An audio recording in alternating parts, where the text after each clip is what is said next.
So when we think of the activity that is the Dakini, we think of the activity of liberation. The activity of all the Buddhas and Bodhisattvas compiled into one, that aspect is the activity of liberation, because that is the only result that the enlightened Buddha can bring about is liberation. It is the only result possible. Nothing but liberation can come from that.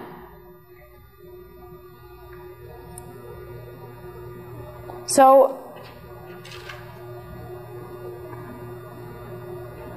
when we think that we ourselves might practice the Lhamo, the Yidam, and the Khandra, or the Lhamo, the meditational deity, and the Dakini, we think that we do so in order to accomplish the very kind of profound awareness of nature that I have described. And when we think that we engage in the activity through our practice of liberating beings by dedicating our practice to the liberation and salvation of all sentient beings, as the Dakini does, when we think of that, we should think that we do so with a full understanding of why we do so. Not simply to follow rules, not simply to accumulate virtue and merit, although both of these are components of our practice and should not be abandoned. But our emphasis should be on the much more profound realization of the nature that is experienced, the perception, the qualities and the activities that are naturally engaged in by the fully realized Buddha, since he has the fullness of knowledge and absolute wisdom. So essentially, we shouldn't think, oh, I should do good for this person, or I should accumulate this merit so that someday I can help this person. We should think, in essence, because that's the way it is. It's simply the way it is. To engage in selfish activity that is only good for the self, to engage only in that kind of activity, is inconsistent with our nature. Granted, we really put ourselves in a place of profound delusion, and we really think that we're going to get some kind of temporary gratification, and we really think that that's it, and we believe it. Yet, according to the Buddhist teaching, when we have followed through all this logic, and this is the point, to follow it through logically again and again and again, until it becomes part of us, then we realize that in the end, there is no future in it. It is inconsistent with our nature, and not once, not ever, has it produced happiness. So, we begin to act then in accordance with our nature. And we think of the activity of the Dakini. But before we can think of the activity of the Dakini, let me stress again, we must base that activity on what she knows, according to what I've described. Again, really think about the wisdom of the Buddhas. Think about the knowledge of the Buddhas. Think about activity based on the awakened nature, based on the realization of the equality of all that lives, the equality of all that exists, on the sameness of all sentient beings, on the sameness of all phenomena.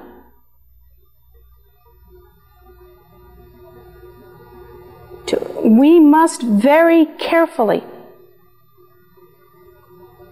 acclimate our minds to that kind of thinking. It's not something that we can do in a week. When I practiced in this way, I did so for, I'm embarrassed to tell you how long.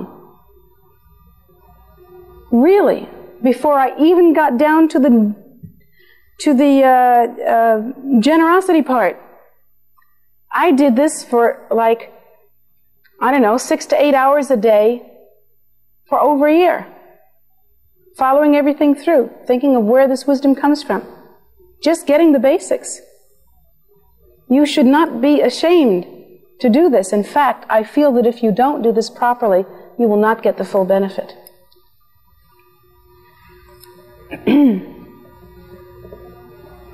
And you think, I've learned that already. I'm here, aren't I? I've learned that already. And so did I used to think that.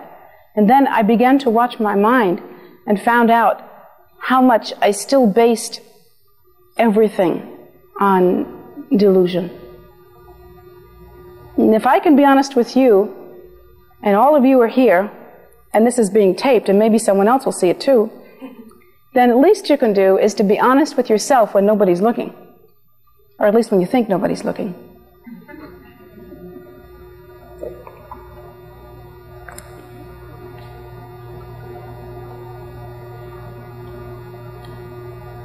So now we have come to the conclusion that there is no future in this activity based on selfishness.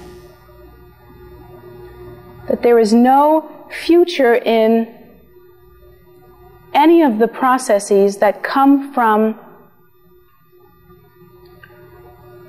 the underlying belief in self-nature as being inherently real. And we come to a point where we examine to the best of our ability, and that ability is different in all of us. What the Buddha must understand. What is this knowledge and wisdom that the Buddha has? A lot of it we can get just from the Buddha's teachings. The teachings on equality. The teachings on the sameness of all phenomena, the suchness that is the nature. The teachings that we receive that tell us, even though we can't see them, that there are Buddhas and Bodhisattvas without number in every single molecule.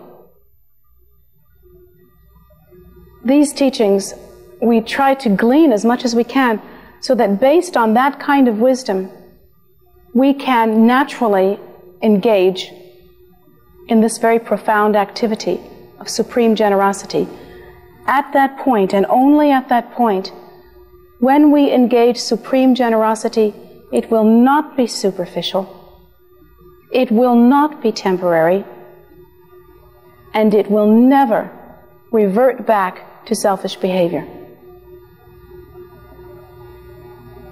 It will be as natural as night following day and day following night. And it will tend to continue itself and to grow. And now for the practice of supreme generosity. So now we've thought about all these heady philosophical things, thrown a lot of concepts around. This is pretty amazing stuff. We can sit around and we can rock and roll in our heads for a long time here, playing with these different concepts and really getting excited about them. But when it comes down to supreme generosity, when it comes down to the actual leap that one takes, it doesn't happen in the head at all.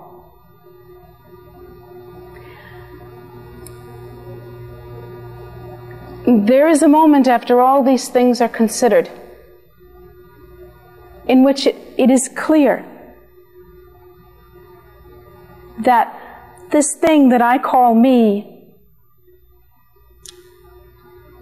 is an artificial construction, and from that we can suppose that this nature is sameness. That the nature is that is seems to be me right now is the nature that is you also, and that there is no separation. We can assume that whatever this is, and we can't understand it, this suchness can't be sliced up and divvied out. It is simply what it is. And I remember in my baby steps of trying to grapple with that, I thought, whatever that is has also come as him and her and this and that.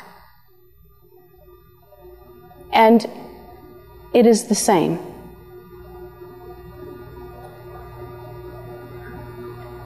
And in my baby steps, it seemed real to me. Not like I should do this. And now this is just me speaking to you as a friend from my heart. But it seemed real to me that this was the only thing to do. This supreme generosity was the only true abiding practice. And then I tried to think, so I know this and I feel this, and then I look at the world and I see that there is old age, sickness and death, that there is poverty and suffering, that there, even when there is happiness, the happiness has the seed of disappointment in it. It's always temporary. Even when it's extremely happy, it's extremely temporary. And how do I understand this? What's happening here? And I remember I was a teenager and I was thinking, what is this? What's happening here? What's going on? And I began to examine myself very thoroughly and all of the things that I was capable of doing as a self. I'm not exactly stupid. I have a few talents. I'm articulate, relatively speaking. There are some things that I can do. I'm all right. 2 arms and 2 legs. And I thought about all the different things that I could do, and I thought, I can't do anything. There's nothing I can do. Nothing. I can't heal forever. I can't liberate forever. I can't even look my kid square in the eye and promise him that I will always be there for him, because I don't know where he will be or where I will be in my next incarnation. I can't promise him that I will always love him.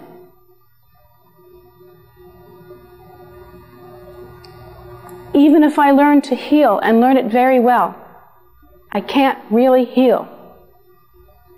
And I began to realize the impotence of samsara. It's a very important realization to have. Because from the ashes of that realization, which is a very hard one to have, can come a love that is greater than anything we have ever known. Because I thought to myself, if this I is so impotent, and yet this nature is what it is, what can possibly be done? And it was at that time that the practice of supreme generosity came to me. And I'll tell you exactly how I practiced it. First of all, before I tell you exactly how I practiced it, I want you to know that I practiced it for a long time and still practice it, and perhaps not in such a ritualized form. But I found the ritual to be extremely necessary in the beginning for me. And I do recommend it, because there's a funny thing that human beings seem to carry around with them. It's a little piece of baggage, it's an idea that kind of says you get what you pay for. And we have this piece of baggage, and we have it very well. We much more value something that cost us $100 than we do something that cost us a dime. And we much more value something we've really had to work for than something that's been given to us. And we much more value an experience that we suffered through than we do an experience that was very easy for us. And it seems to be the case just about all the time. So I do recommend that. But when I told my teachers about this practice, basically, one of my root teachers said to me, well, that is the practice of Chud. I'd never heard of Chud at the time. And he said it's a very basic practice in Vajrayana Buddhism, very common practice, that is to say that many do it. And it is a practice in which one thinks of oneself as the Dakini and having the same qualities as the Dakini, or having the same, being the same nature as the Dakini, that is to say that one's activity would be the activity of all the Buddhas and so on and so forth, as we've already described. But one thinks of oneself as the same as the Dakini, and as the Dakini, one offers oneself completely, piece by piece, in order to succor, in order to give completely, in whatever way possible, to all sentient beings. One actually offers oneself as food. It is the absolute fulfillment of the Bodhisattva vow, the vow to be of benefit to sentient beings. And it is done so in a ritualized way, and one actually uses instruments, and there is a specific visualization, but the core of it was basically the same as what I was practicing. And my teacher also said he very much liked me to continue teaching Chud in that way, simply because having had that experience, I could teach others even who don't know from ritual instruments and who don't know anything about, how to practice Vajrayana Buddhism, that same posture of supreme generosity. So with that explanation, I'll try to explain to you how I practiced supreme generosity. I'm not making any claims to tell you that I was successful at it. I'm not making any claims to tell you that I have attained great realization. You'll never hear that from me, and don't you believe it for a minute. I can only tell you that I have great faith in a practice like this, and I know in the depth of my heart that it is the antidote for suffering. I can tell you as a friend, and really, even though there are so many of us here, this is family style and very intimate, not the way teachings are usually given, but I can tell you that, of the sufferings of human beings, I am not a stranger to them. In that, I have experienced many difficult things in my lifetime. And you might say, oh, look at her, you wouldn't think so, would you? She's sitting up there in that high seat. It's true. I have experienced a lot of the things that people blame a lot of their trouble on, such as abusive childhoods and different kinds of physical and mental abuse and different things like that.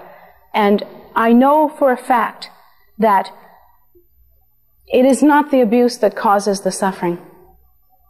It is the selfishness that results from it. It is the concentration and compulsion to wrap yourself around yourself and be there with that causes the suffering. So the way that I practiced is to get up every morning real early, and I was such a stickler about this that I had to do it early in the morning. It was just my time to do it. So I'd get up really early in the morning, and I would set up my little kind of altar. And I didn't know anything about Buddhism, didn't know anything about anything. I had no teacher. I'd never read a spiritual book about anything, but I had to have an altar. And so I set up this altar. And on my altar, I decided I would put I would try to depict my goal. So I actually had a piece of crystal, even though crystals were not in vogue in those days. It was, unfortunately, poured lead crystal. But the thing that was beautiful about it was that it was very luminous and it was very clear. And I thought that that was like the nature. And I had a picture of the rising of the sun. That, I'm not saying that you should have this on your altar. I'm telling you how I did it. But I had the picture of the rising of the sun. And the rising of the sun meant to me liberation. It meant to me enlightenment. I saw it as the cessation of suffering, the moving to the other shore. Now I would put a picture of a Buddha, because the Buddha is, to me, enlightenment. A Buddha is that which has gone beyond. And so awakening to Buddhahood is that for me. But in the beginning, that's what I did, and that's what it meant to me. I put many offerings. I lived on a farm, so I had lots of flowers in season. If not, I had berries and stuff like that, little holly and stuff like that. But I always had some kind of flower or plant. I always had some food as an offering. Sometimes very much food. It's usually something that I had made. And let's see what else. I would have, I had food and drink. And I had some different colored pebbles, different rocks. Now I can't remember, but I think I remember there being different colored things, just interestingly colored things that I'd collected, like a bit of cloth or, some interesting piece of wood or something that had an interesting color. But to me, they were the essence of everything. And I was just making these offerings. So I constructed my altar, and I would construct it new and fresh every day. And then I would lie down. For some reason, I would lie down, because at that time I felt that I could concentrate much better. And now at this time I know that it is actually better to sit straight up with the spine very straight. But at that time I didn't know that. So I would lie down, and I would quickly go through the process that I had previously outlined. There's no future in this process. And I would sort of refresh my memory. I felt that it was necessary to refresh my memory every day to go through this process again. Not as extensively as I did when it was my only practice, but extensively enough, I guess, to where I felt completely refreshed and completely confident. I wasn't doing it by rote. If it happens that you end up doing it by rote, then you need to talk about there's no future in this again. And I would get myself to the point where I would really be dismayed with samsara. Really be dismayed with it, with cyclic existence. And could see its faults very clearly. And then from that point of view, I would try as best as I was able at that time to look at the pure wisdom. I didn't know from Buddhas at that time. I didn't think about Buddhas specifically. But I knew that there was a state of pure knowing, a state of pure awareness. I didn't know the Buddhist terminology, but I called it absolute nature, or I called it true nature. I would call it truth. I had many different names for it. And on the other hand, I knew what I was talking about without saying any names. So I would think about that, and I would think about what that means. And I would think about the suchness and sameness of all things. And I would think about the equality of all things. And I would think that I am inseparable from all. And then I would get specific. I would think I am inseparable from my father. I am inseparable from my mother. I am inseparable from those I do not like particularly. I am inseparable from those I like very much. I am inseparable from my husband. I am inseparable from my son. And I would go through this whole thing and really realize the suchness and the sameness of all of that. And then I would look at all sentient beings and the world at large. And also then I would look at their predicament. That they are in their nature that suchness, that absolute nature, and yet they do not know it. And they act inappropriately. And they do not know how to alleviate their own suffering. They always act in accordance with selfishness. And then I realized again my impotence to help them. And really, I must tell you that I would practice until tears came. Always. If tears didn't come, I wouldn't know what to do, because then I would be practicing by rote. I felt that I had to practice to the depth of my heart, till the determination was completely, till it was such that you would have to cut it, that you couldn't cut it out of my heart with a knife, that it just couldn't be cut out. And then I would look at my altar, and I would look at that clear crystal, and I would look at that sun rising, and I would think about liberation, about the final cessation of suffering, and addressing that liberation, even though that sounds weird, addressing that absolute nature. I would say, look at these hands. What can they do? They can touch, they can grasp, they can throw, they can pick up, they can let down, they can feel. And I thought of all the things that hands can do, but they are impotent to bring liberation. I give up these hands. Instead of these hands, you be here. And the you wasn't separate from me. Somehow I knew that. The you was that absolute nature that is my nature. The you was the precious awakening. But it was like I was singing to it. Can you understand what I'm saying? It's like I was singing to it. And I would say, instead of these hands, you be here. Then I would think about these arms, what they are capable of doing, how the whole gamut, touch, feel, hold, hug, everything. All of the things that they could do, and then I would think of their impotence. And I would think, it's not like you despise them, they're just not enough. They're not bad, they're just not it. And I would think of them as being impotent in that way, and then I would say,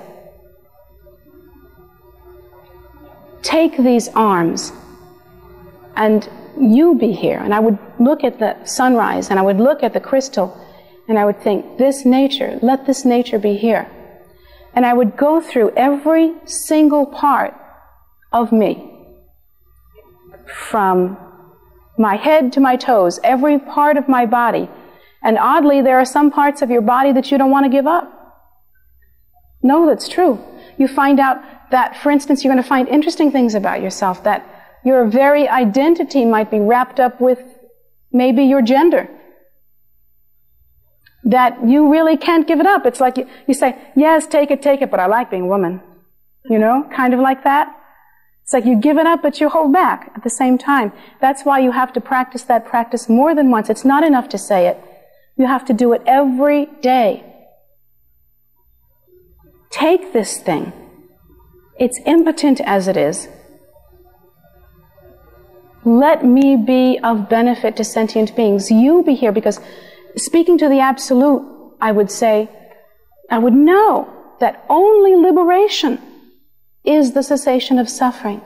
Let liberation be here instead, or the cause of liberation. And the cause of liberation then must be understood as the Buddha nature.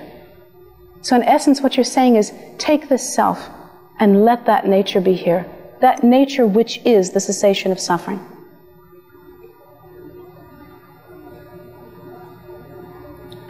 So I'd go through all the different parts of my body, and it had to be done again and again and again, because I found that we are incapable of completely letting go of anything all at once.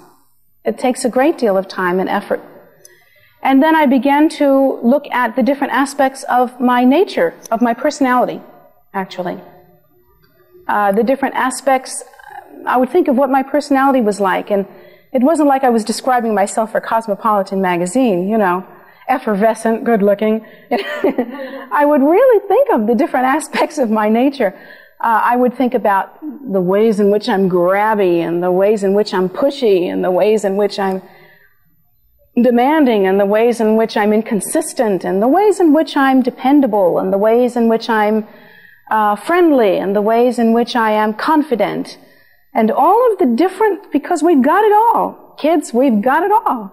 You know, it's all in there. And all of them we think is me. That's me. That's what I am.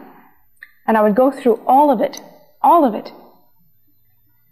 Instead of that, whatever it is, no matter how good it is, if you're talking about competence, if you're talking about friendliness, if you're talking about dependability, whatever it is, it's not enough.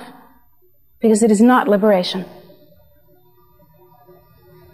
Instead of that, again, looking to that absolute nature, you too should speak the words, "You be here."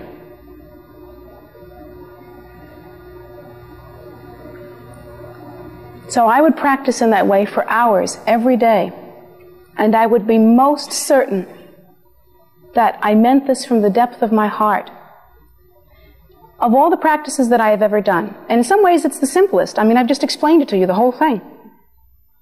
In some ways it was absolutely the simplest. Now you have to learn mantras, and you have to learn visualizations, and not only do you get to visualize one deity, but you have to visualize the entire mandala of the deity, and all the different colors and shapes and forms and sounds, and it gets real complicated. And year before last, I completed 100,000 prostrations. That was complicated. That was hard. And, you know, the different things that we do, and I'm not the only one, we've all done this, those that have been practicing here for some time. Very complicated. We think, gee, what a simple practice compared to these complicated practices.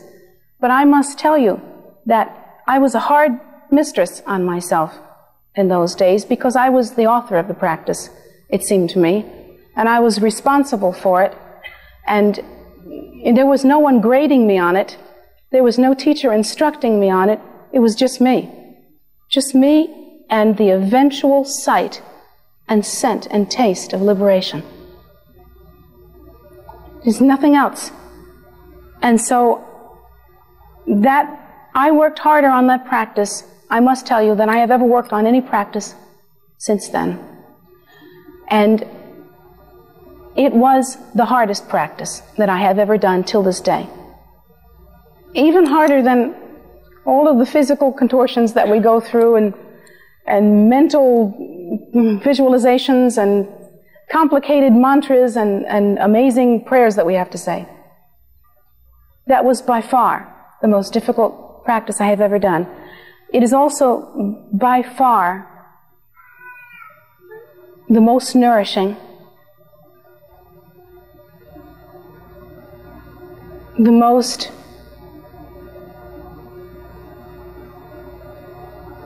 one having the most profound and quick results, the one having the most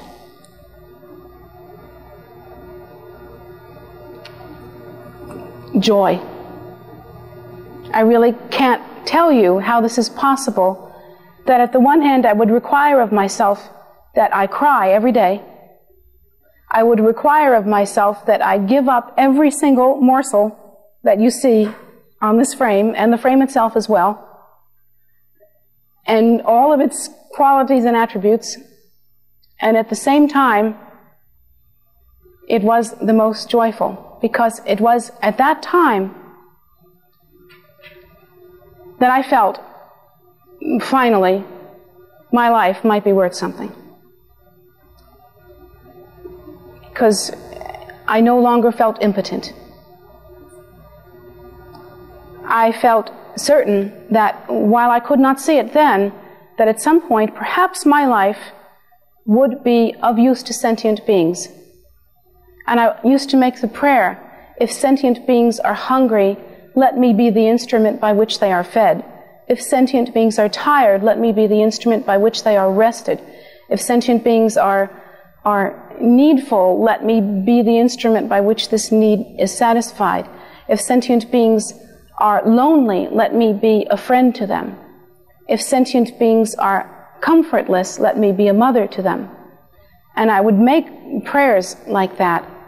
And I knew that the only way that those prayers could be fulfilled is through the blessing and truth of liberation.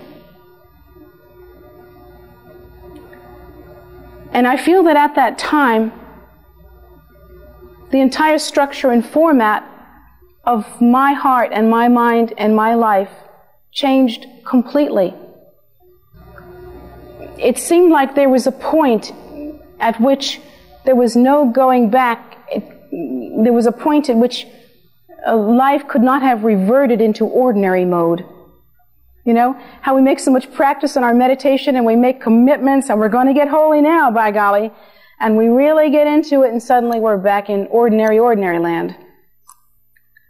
And it's very hard to get back to that place. And I feel that it is that practice which ensures that will never happen to you.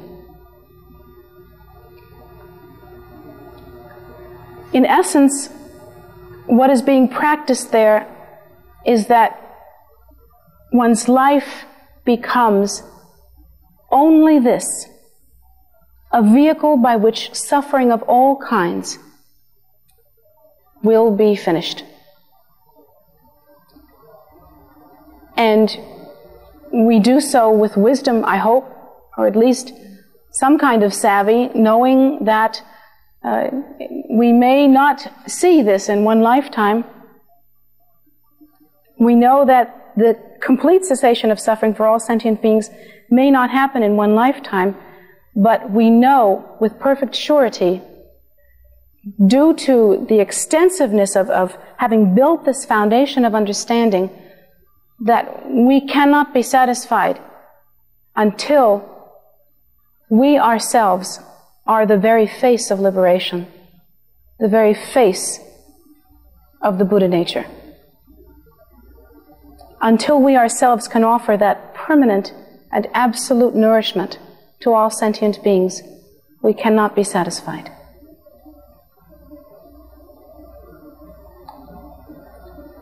So we think that from this moment on, not only in this lifetime, but in all subsequent lifetimes, in every moment yet to come, wherever and however that moment might be, taking no thought for one's own self, taking no part in the deluded process of self-absorption, may we be what is necessary in order to benefit sentient beings. Accordingly, whatever effort is required, may we, by the very grace of that liberation, continue and have the strength to continue and to know how to continue until there is no more suffering. And that, to the best of my ability, is the practice of supreme generosity. To sum it up again, please remember that you can do what I just said to do, but if you don't do it without the foundational preparation of understanding the three different levels of generosity, and of the third level of understanding the double accumulation of the Buddhas, that is the accumulation of knowledge and wisdom, and of that, of understanding that nature which is the basis for this activity. One can never understand the activity of supreme generosity, and one will not be able to practice it throughout the course of one's life. Likewise, if one does not prepare foundationally by absolutely leaving the party and understanding that there is no future in this, and it doesn't mean that you have to become some kind of freak. I don't feel that I became abnormal. I mean, I look the same as anyone else. And I'm not I'm not miserable, you know. I even go to parties once in a while. I enjoy myself. It is a happy thing. But the leaving of the party can be done in many different ways. One can become a renunciate. And the leaving of the party can be done in this way, a very pure way to do it, a complete way to do it, a way that is absolutely suitable for many people and recommended by Lord Buddha himself. And then one can leave the party as a layperson. Because one will leave the party no matter what one is doing, if one understands the fallibility of cyclic existence, if one understands the basic delusion in the ego, and if one really follows that through, knowing that there is no future in such deluded perception, then one can practice supreme generosity wherever one is. And about such practice you can only say, don't think you have to go to the mountains to do it. Don't think you have to go to the shores to do it. Don't think you have to be alone to do it. Don't think you have to be without your family. And don't think you have to be with your family to do it. You do it where you are. And you will be exactly where you should be when you do it.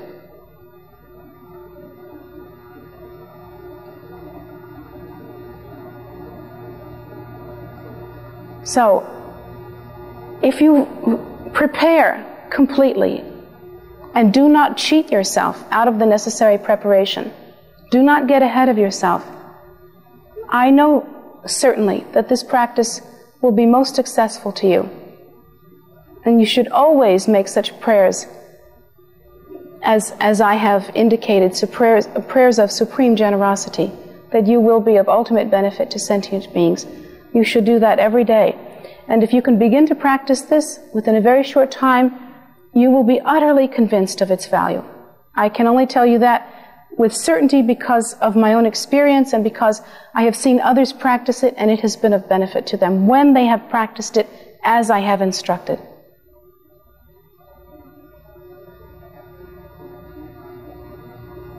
So, I hope that you will.